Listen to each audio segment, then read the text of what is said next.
Assalamualaikum warahmatullahi wabarakatuh. Perkenalkan, saya Sri Wahyuni. Di video ini saya akan membahas tentang buku pembantu piutang dan utang sebagai tugas kuliah Praktikum Akuntansi Keuangan Menengah, Program Studi Akuntansi Politeknik Negeri Lampung. Baiklah, langsung saja kita mulai. Apa sih buku pembantu piutang dan utang itu? Buku pembantu piutang adalah buku yang membantu pencatatan akun piutang saat terjadinya transaksi penjualan kredit dan pelunasannya. Sedangkan buku pembantu utang adalah buku yang membantu pencatatan akun utang saat terjadinya transaksi pembelian kredit dan pelunasannya. Perbedaan antara piutang dan utang di sini adalah piutang mencatat transaksi penjualan kredit, sedangkan utang mencatat transaksi pembelian kredit. Dalam membuat buku pembantu piutang dan utang, kita membutuhkan jurnal khusus, di antaranya yang pertama jurnal penjualan, yang berfungsi untuk menginput transaksi penjualan kredit. Yang kedua, jurnal penerimaan kas, untuk menginput pelunasan atas penjualan yang telah dilakukan. Yang ketiga, jurnal pembelian, untuk menginput transaksi pembelian kredit. Yang keempat, jurnal pengeluaran kas, untuk menginput pelunasan atas pembelian yang telah dilakukan. Dan yang terakhir, jurnal umum, untuk menginput transaksi retur dari penjualan dan pembelian. Berikut adalah format tabel buku pembantu. Ada nama kreditur atau debitur, dan tabelnya terdiri dari tanggal, yaitu tanggal transaksi, keterangan, ref, debit, kredit, dan saldo. Yang pertama yang akan kita bahas adalah buku pembantu piutang. Buku pembantu piutang bermanfaat agar saldo piutang pelanggan tidak tertukar karena sesuai dengan nama pelanggan, dan juga mudah untuk melihat saldo akhir milik para pelanggan. Dalam membuat buku pembantu piutang, kita membutuhkan 3 jurnal. Yang pertama, jurnal penjualan. Yang kedua, jurnal penerimaan kas. Dan yang terakhir, jurnal umum. Langsung saja kita ke contoh soal. Transaksi terjadi di bulan Januari 2018. Kita bahas satu persatu. Tanggal 5 Januari, menjual persediaan barang kepada PT OYK 3 juta rupiah dengan termin 2/10 N/30. Yang pertama harus kita buat adalah judul, yaitu buku pembantu piutang. Setelah judul, kita harus membuat nama pelanggan. Pelanggan yang pertama yang kita masukkan di sini adalah PT OYK. Lalu tabelnya tanggal transaksi tanggal 5 Januari. Keterangannya adalah termin 2/10 N/30, refnya JPN atau jurnal penjualan dengan harga 3 juta. Karena piutang ini saldo normalnya di debit, maka kita masukkan di debit dan saldonya adalah 3 juta. Transaksi yang kedua, tanggal 6 Januari, PT OYK mengembalikan persediaan yang rusak, Rp150.000.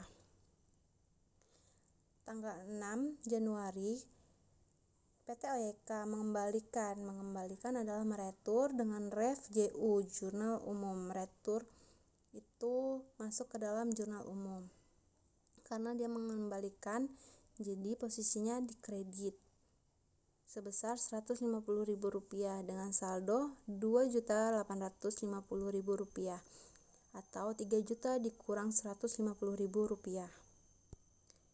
Transaksi yang ketiga, tanggal 6 Januari menjual kepada PT BBY sebesar Rp1.750.000 dengan termin 2/10 N/30.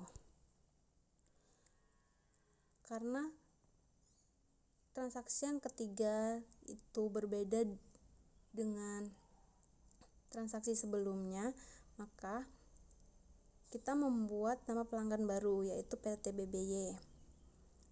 Dengan tanggal transaksi 6 Januari, keterangan 2/10 refnya JPN atau jurnal penjualan sebesar Rp1.750.000 dengan saldo Rp1.750.000. Diterima pelunasan dari PT OYK pada tanggal 14.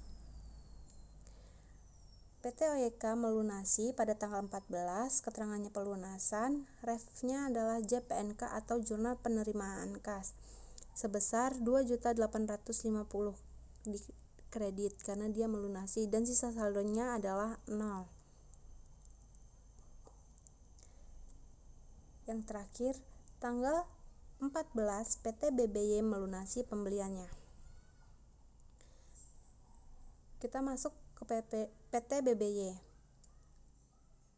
Transaksi kedua dari PT BBY adalah pelunasan. Tanggal 14 Januari, keterangannya pelunasan, refnya JPNK sebesar Rp1.750.000 di kredit dan sisa saldonya adalah 0.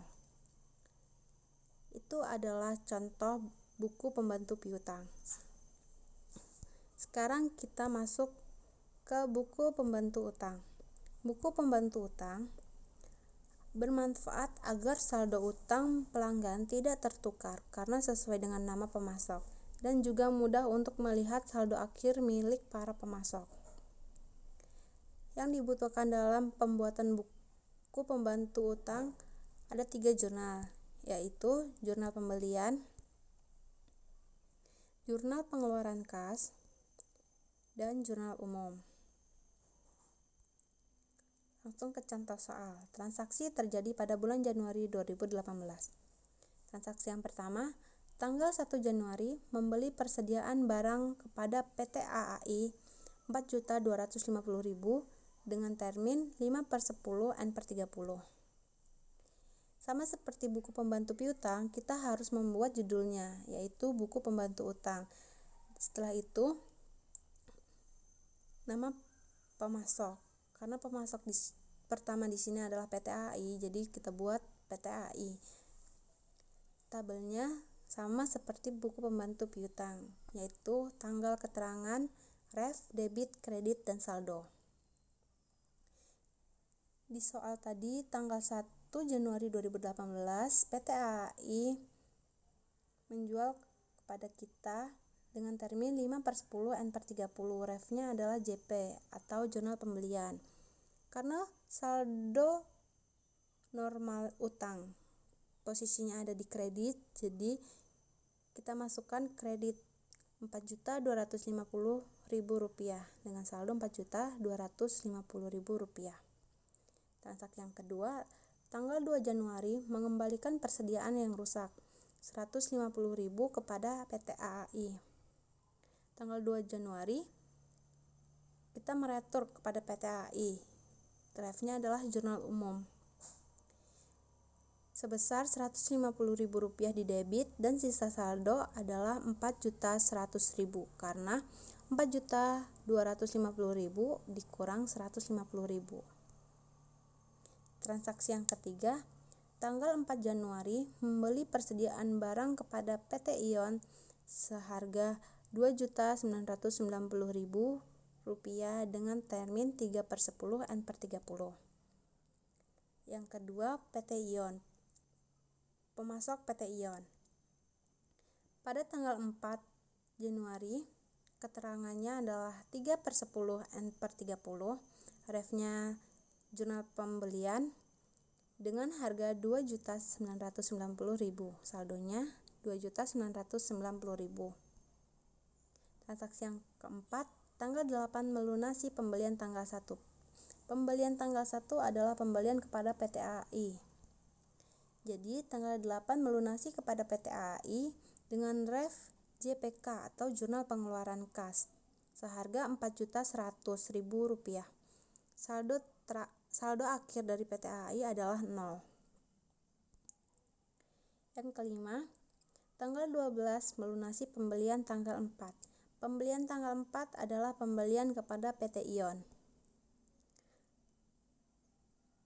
Jadi, pada tanggal 12 melunasi pembelian kepada PT Ion dengan draft JPK Jurnal Pengeluaran Kas seharga Rp2.990.000. Jadi sisa saldo pada PT Ion adalah 0. Itu adalah contoh buku pembantu utang dagang. Mungkin itu saja yang bisa saya sampaikan terkait dengan buku pembantu piutang dan utang. Kurang lebihnya saya mohon maaf. Wassalamualaikum warahmatullahi wabarakatuh.